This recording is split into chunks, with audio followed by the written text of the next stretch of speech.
for just coming to the final Faith, Hope, and Love series. I would just like to ask real quick, all the guys who spoke so far, Terry, Mr. Malcolm, Steve, would you guys be able to come up here real quick? Sure. Just wanted to do something, just because, you know, it's very hard to find time for stuff like this, and I just think we should give these guys a round of applause for just their dedication.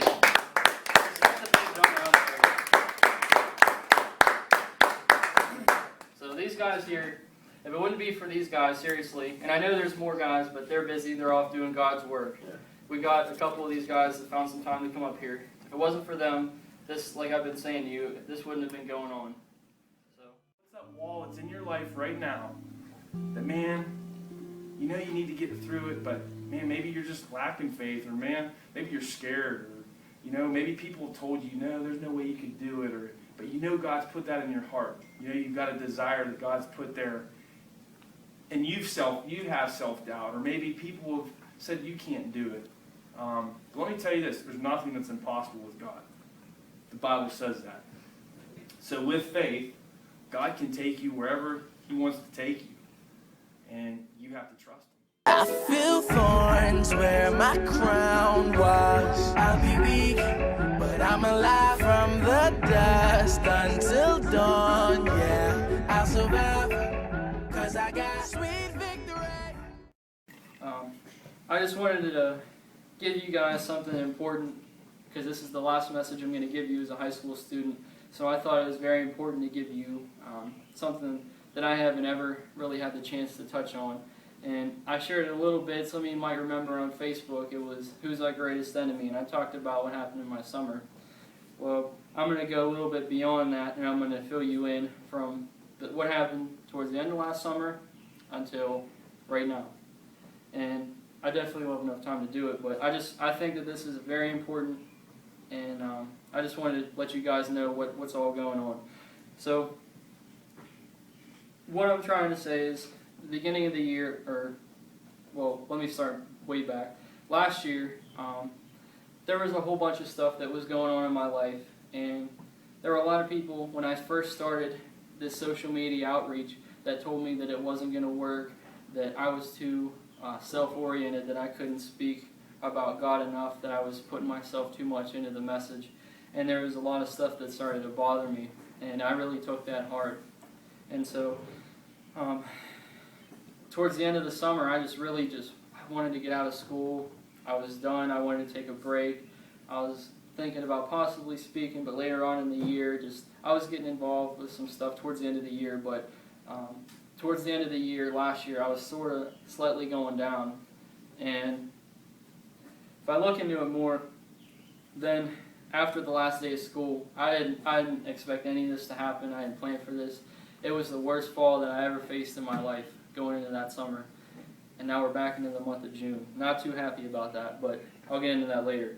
So we're in the month of June. And you all remember Steve, how he just came up and spoke. We had some funny, great, fuzzy memories about Emmanuel, stuff like that. Well, there was another guy, the senior leader, and he ended up getting let go. It was really a long story. I can't really share a whole lot of details, but the short end of the story is they didn't really like the way how he did things. He was a mentor to me, just like Steve. I loved him. He was very dependable. And our youth group at the time was so well knitted. I mean, I was going to fires, we were doing all this different stuff together, sleepovers, everything. And at that point when they did that, they let him go. I'm going through this situation with, feeling like maybe I screwed up while I was doing all the social media outreach. Now, Dominique, if you remember him, he's at camp, so I can't really talk to him a whole lot. Steve is busy with his third child on the way, and he's doing all kinds of stuff. And then they took away, in a sense, in my opinion, in my eyes, they took away Bill. And at that time, the soaps and the stuff that we were doing was so essential to me, because that was really the main source that I was getting Bible knowledge. I mean, I was willing to go, and I was willing to get in trouble for going to these youth events. I mean, I actually did. Like, I was finding other ways to get there because I didn't have a car. My parents were like, you need to be home, you need to be doing this. And I was like, but Mom, I want to go out and do this stuff. I was like I said, at New Day, at Crucified, at Emmanuel, at Franklin Street. I was at all these different things. I was so involved, so ready to get this stuff. But as soon as the school year ended, all that stuff kind of just stopped. And I was pretty much alone.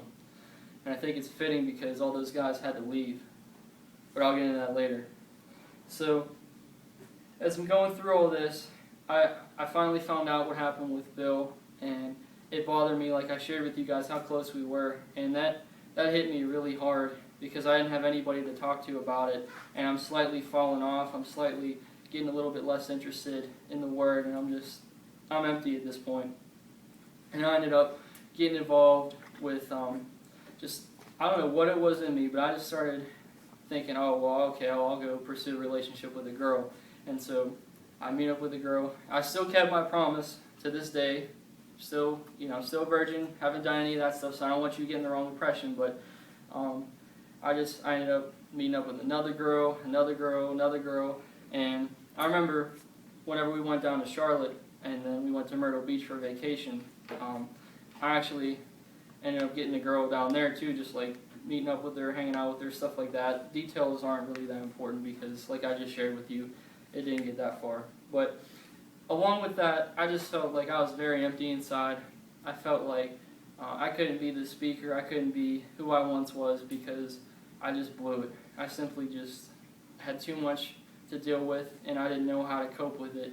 And if I think about it, I was definitely saved last year. I was definitely going to go to heaven if anything would have happened.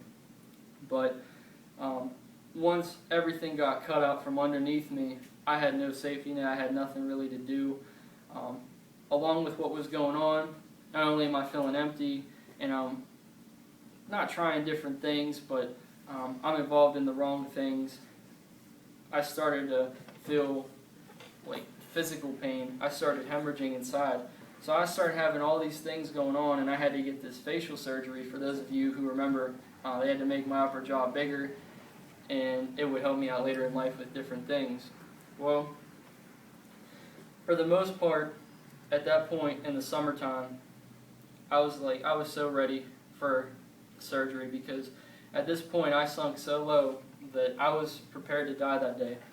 August 25th, I thought that was going to be the last day that I was going to be here. I thought that would be the last day that I'd have to suffer, the last day that I'd have to go through what I was going through. And the hard part was for me, I'm sitting there at work out in this field and I'm crying out to God. I'm saying, God, I don't know why, but I feel separated from you. I just can't find you.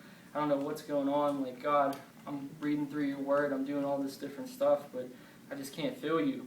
And it hit me to the point where I was willing to just take the next way out. And so, believe it or not, I went through the hemorrhaging and stuff like that. They found that the week before the surgery, and I think it was God because if I would have went through it right there, I could have died. But the thing is, they postponed the surgery, and I ended up getting checked out and stuff like that. And so I had to start the school year, and I remember being so frustrated, so mad, because then I had to go through and I had to talk to these people, and I'm still feeling empty inside now. I still had my faith. I still prayed to God, never blamed God for what happened. I just put it all on me, and I couldn't find a way to shake it off like what I normally have been doing my whole life. I just sort of got through the beginning of the year, not saying much. I went to the prayer breakfast, went to FCA, just sort of sat in the audience. I still was just feeling like horrible, and we get to a little bit later in the year. I started talking with Mr. Malcolm along those lines at that time, and I started talking with Terry, and it's funny because none of those guys, just like how they left, this is how it was basically for me in the summer. There was nobody there. They all sort of took their exit in my life, and I was just up here to sort of face it myself. And so, as I'm talking to them, and we started to get close and stuff like that, they started to instill confidence back in me. They started to build me back up. It started to help me to forgive myself because I was so hurt that I did that stuff, because that's not who I am. And so I get through all that, and I'm starting to feel better. I actually went up and spoke that was who our greatest enemy is, but they wouldn't allow me to speak about all of it at the time, and I probably shouldn't have, which is God's word, basically just saying let the story be written, and the story hadn't been written at that point. So I went with time constraints and stuff like that, and it ended up being one of the most watched ones. A lot of people watched it, a lot of people commented on it, and it blew up throughout the school. But I remember, I was still my biggest enemy at that point. I mean, people were giving me recognition, people were hearing what God had to say, but inside I still was hurting. And so then I found out I had to get the surgery. It finally came back as I'm just starting to recover. And I'm starting to get back into the Word. I mean, it would never be the same because, like I said, so many close relationships, so many friendships, and so much time just was all just taken. And I knew I'd never get that back. So I coped with a lot of stuff over the summer, and through the school year I was battling. And so then I remember it was the couple nights before the surgery, I was like, God, I just pray, you've brought me closer now, and I still am having trouble feeling you and seeing you, but I just pray that you would just give me the mission, give me the idea of what I'm supposed to be doing whenever I wake up from the surgery, or whatever happens. God, just allow me to know what's coming next. And so I go in to get the surgery, and I ended up spending a few extra hours in the recovery room, but whenever I woke up, I could say that it was more than just when I woke up. I sort of felt like my spirit woke up, something, because when I woke up, I didn't have like this epiphany, like God saying do this or do that, but I just had this in the back of my mind, like it's time to go, to finish off, to finish strong, like what Paul says, to just work is what God's intended me to do, because I know that I have a very strong work ethic, and to forget about the past. And so, as I'm being knitted back together, basically, from the surgery, it was a whole third of the 9 weeks, but the hardest part of it was, I ended up having hallucinations whenever I was doped up on the drugs, and there was a point where this one figure, and I don't want to go into too much detail about it, but it was for 3 days I had him. How I would describe it to you would be if you've ever seen like Nightmare on Elm Street with Freddy Krueger, how they're like in this room and like that eerie feeling and stuff. That's how it really felt. And I remember there was one point into it. It was the time whenever I decided to stop taking the medicine, so I wouldn't have hallucinations after this. The things looked at me and it said, "Why don't you just not wake up? Why don't you just stay here with us forever?" And for a second I thought, oh, well, this was what I was thinking about in the summer. I was hoping that this would be it.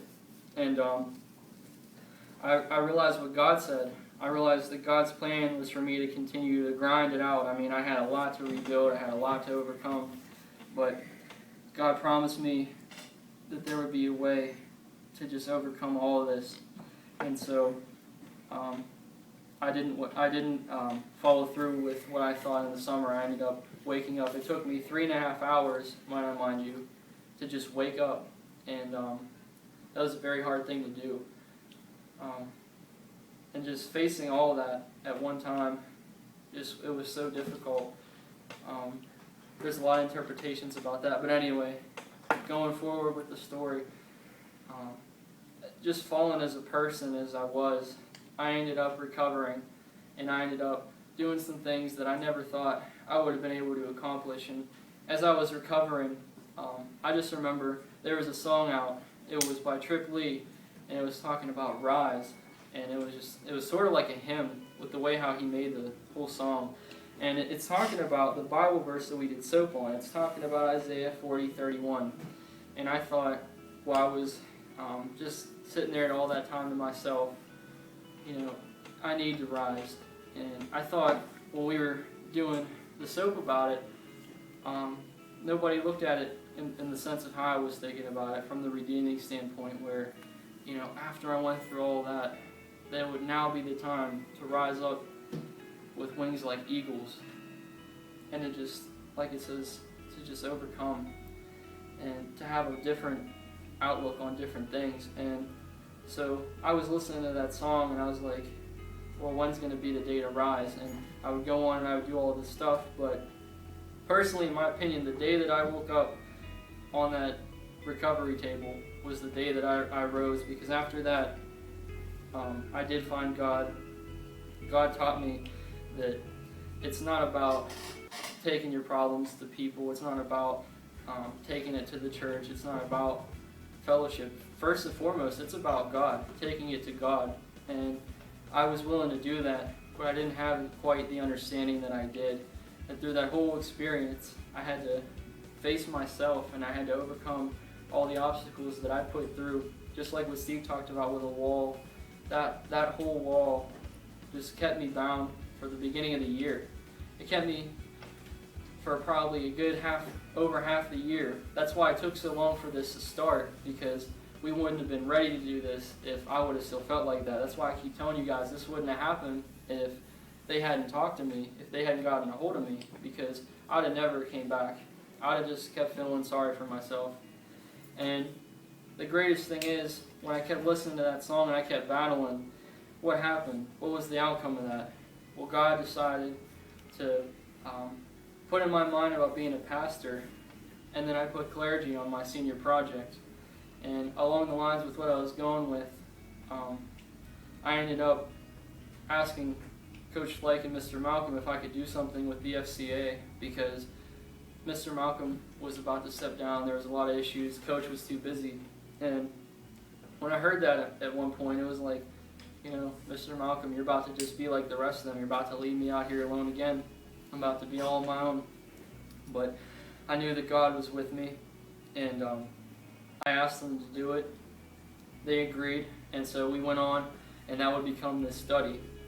And what else had God accomplished in that time? I was able to get 2 jobs. I was able to contribute in society. I was able to be a sponsor for the editor of my videos, one of my good friends, and I was able to help him join the Catholic faith. The main thing was I was able to establish a relationship with God, a lot like what Andy Mineo says, what I shared with you, to be that flame in the dark where no light is, while the lights are off. And I just thought, just with everything that had been overcome, everything that had been so hard fought for to establish, that this would be the way to end it, to show that I was able to rise on wings like an eagle, and to just explain what all happened and why this has all come about, and to show that God's power and God's grace is so amazing with the way that He works, because the biggest fear I had was being a letdown for my senior year. And what happened? I was almost a letdown, but then it took God to get a hold of me through all these things. God still had a hold of me, but I wasn't willing to forgive, and I wasn't willing to trust Him. And whenever I was willing to, look at all the things that just came out, things that I could never imagine. And now I'm about to graduate tomorrow. I mean, from being dead pretty much inside and outside, to being somebody who can stand up on the podium and tell you all the great things that God has done. There's nothing greater than that. And no matter what award I'll win at the assembly, no matter what happens with graduation or where I go with the rest of my life, I know it was in those moments that I fought for my life, those moments that I'll be a champion no matter what. And I just wanted to leave you guys with, this is why faith, hope, and love was so important to me. Not only because I started the series, but because I had faith the whole way through. My faith got changed, and it got strengthened to the point where I can't even say it in words, but God knows. I had hope that God would bring me out of it, just like how He brought the chosen people out of the Exodus into the Promised Land. I'm about to be going into the Promised Land. And I love God so much, and I love what I do so much, that I wasn't willing to walk away and leave it on bad terms, because that's just not how I do things, and that's not how God made me. Now that I found my wings to fly, I'm ready to go.